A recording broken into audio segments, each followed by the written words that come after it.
So you grew up in Tecumseh in Ontario. It's right next to Detroit in the States and also next to Windsor, obviously. How did you like first get introduced to track? Like, was it in high school or like through a coach or?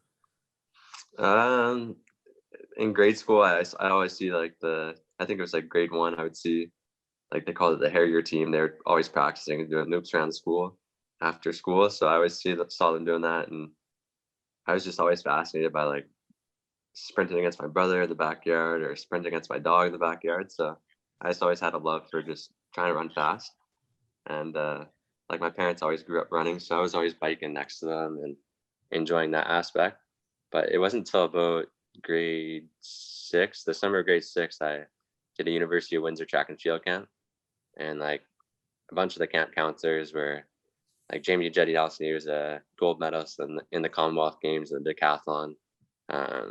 OC Niregu, which is like Melissa Bishop's husband, really good high jumper, good long jumper.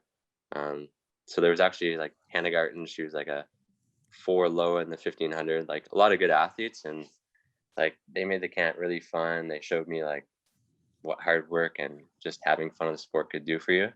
So they sort of led me from that camp onto like Windsor Legion Track and Field Club in the following year. And then, yeah, I just fell in love with the sport from then. And I guess from high school, just focusing on it a little more. And then towards university, focusing on it even more. It kept growing my passion for it. Well, yeah. Did you ever play any other sports while you were growing up in high school and stuff, or it was always like track and running with the focus? In grade 7, I did basketball. Grade 8, I did basketball. So I played travel for those 2 years. But other than that, organized sports, I didn't play anything else growing up. It was just a lot of neighborhood sports, like playing soccer in the backyard, basketball in the backyard. And then in high school, it was really unique because as a young guy, like you don't really focus about you're not focused on long-term development. But my high school coach, he like undertrained me. He always said, do you want to be good now? Do you want to be an Austin champ now? Or do you want to be like good, like, I don't know, 10 years down the road? So I was like, I want to be good later. Like, I don't want to be this high school stud that just falls off the map. So he's like, all right, after cross country season, you're going to focus on just swimming. You're going to do a different sport. You're going to do swimming like 5-6 times a week. And you're not going to run at all. You're just going to get fit from that. And then in the spring, we'll focus on track. So for 4 years in high school, all throughout the winter, I just did swimming, and like that helped progress like my aerobic capacity and like help give my body a bit of a rest too. So what were your high school times then if you were training at that pace? Were you still running fast or like? Yeah, that's the thing. I was still progressing year to year. Like Yeah. I think grade 9, I wasn't very good at 1500. Well, I started doing well towards the summer, but in high school, like I think my best was high school season. It was 421 or so, and then that summer I did club and ran 414, which was a huge drop for me. I think at the 800 I was 206 or so in grade 9, and to grade 10 I grew like a ton that summer. So my time dropped from I was like a 3K guy. I was like a 927 3K guy. That was my best event. And then the next year, after growing a ton, getting a lot stronger, I went from 206 in the 800 to 157. Went from like 414 to 406 or something like that, I think, 405. And then I ran like 9 minutes flat, I believe, in the 3K, just solo effort. So I was starting to get a lot stronger and my speed was really coming around. And then towards the end of high school, like my PBs leaving high school were 353 in the 1500, which I think isn't the most accurate because it was just a championship race, like basically slow through 3/4 of the race and then like balls to the wall the last bit. So I think that year is probably in like 340 high shape, but 353 was my PB, and then I ran 150.9 in the 800. Grade 12 then, or? Yeah, that would have been grade 12. Or did you do grade 13 even? No, you didn't, right? No, just 4 years high school, yeah.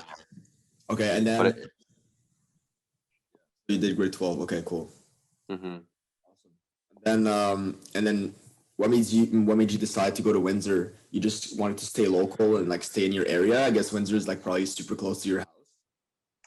Yeah, I mean, I always knew about them like growing up.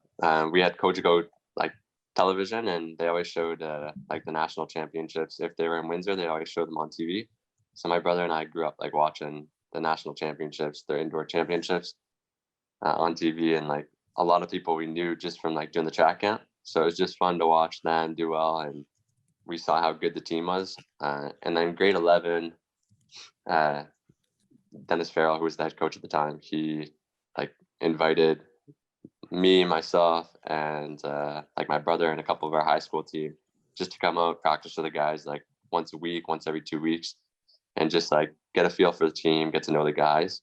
So that sort of like I got in with the team environment and like the family like atmosphere there, and just it was an easy decision. It was a comfortable decision, and yeah, I didn't feel pressure to go there. It just felt the most right situation. I know your PBs now are like 147 for the 8, 339 for the 15. You ran 357 for the mile. Was which one of those were like in college? Like, did you run some of them after college, or like some? Maybe your 8 was in college, but Yeah, 147 was in college, and then the 357 was I think my first year out of university, and then 339 was last year, so a couple years out of university. nice. Okay. So wait, when did you graduate from university then? It would have been 2017, like April 2017. If you were maybe like an athlete that like lived far away from universities and wasn't really sure where to go, what would you give them as an advice?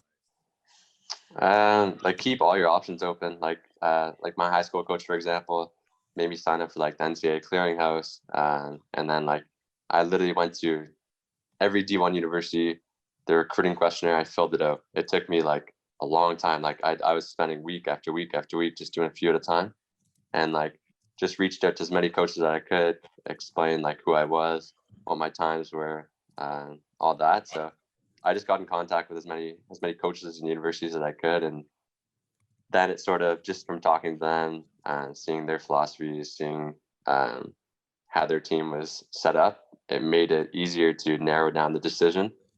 So I think the best thing is just don't limit yourself to just going to the States. Don't limit yourself just to staying in Canada, but keep as many options as you can, and you'll get the right feel for which one feels most organic to you. Yeah, cool. That's awesome. I didn't know you did that much work to try and like open all your options, but yeah, I guess it kind of helped you realize that Windsor ultimately was the best place to go, even though you like got in contact with all these other coaches, one or like other.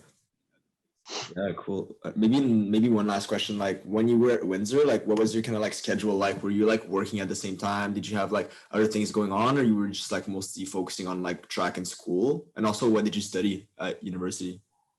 So I had a job in high school, late high school, and then I going to university, I knew like with athletics and school, it's going to be a big adjustment. So I quit that part-time job and Yeah. then just focused on school athletics. And honestly, that first semester was like a big adjustment for me. I was like 17 at the time, so it was just like a huge transition for me. And I didn't do too well in school that semester. So I remember sitting down with my coaches in the winter after the semester ended.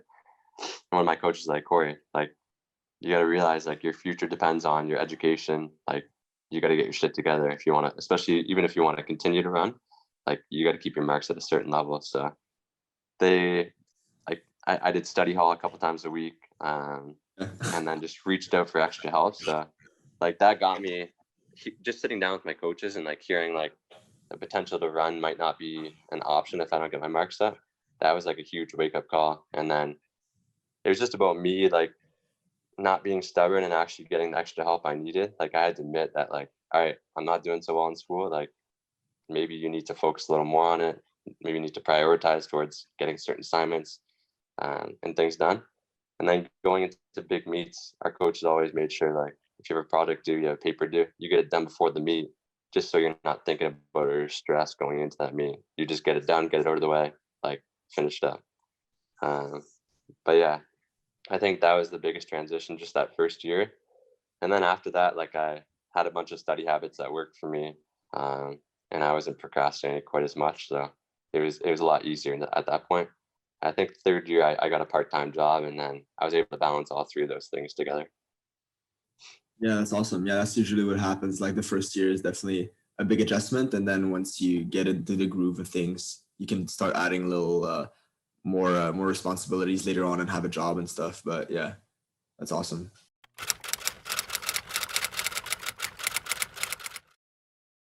Yeah, like this morning we did about 4K or so swimming in the morning. That's insane. Yeah, sure, that's a lot. But I mean, it gets you fit quick, and like it's low impact. So I mean, it definitely hurts. Like I think swimming's like, I still think it's the hardest sport. Yeah, it hurts your lungs so But yeah, much. a couple weeks in the pool and you're like, your fitness comes along real quick. I gotta hit the pool then. Definitely, yeah, it's awesome. Honestly, huge for cross training. Like I always tell the high school kids, because a lot of them, all they know how to do is run. I'm like, if you're injured and stuff like that, like you got to find other ways to stay fit and like keep your mind occupied, especially. So, like whether it's biking, swimming, doing some sort of core workout consistently, like you gotta focus on other things just to keep your body mind sharp. Yeah. Would you add cross training even when you're not injured as well, or like what if A you little could bit, run yeah. as much as you could without getting injured? Would you just run or? I don't think so. Like I think it's good just to like trick the body and still be able to like develop your aerobic capacity without pounding the body all the time. Yeah, so then you're And more fresh for your workouts as well, right? yeah, because in the pool, like I can get really, really good efforts in, but like not pound my body, not feel destroyed after. And like it That's true almost has like just the water resistance and whatnot. It just has like a bit of like a therapeutic massage type effect on your body and muscles. as Yeah, well. you got to keep it fun for yourself, you know? Like I enjoy swimming. I enjoy like going on the bike sometimes. So like if I can supplement a little bit of that in for like not as much running, it just keeps my enjoyment like a little higher too. I don't get bored. I'm not doing the same thing all the time. So True. I think at the end of the day, as long as you're enjoying your training, you're gonna improve. Yeah, that's true. It was good talking to you, man. Have some good Yeah, training. you too, man. See you in Tell a bit. all the boys I said hi.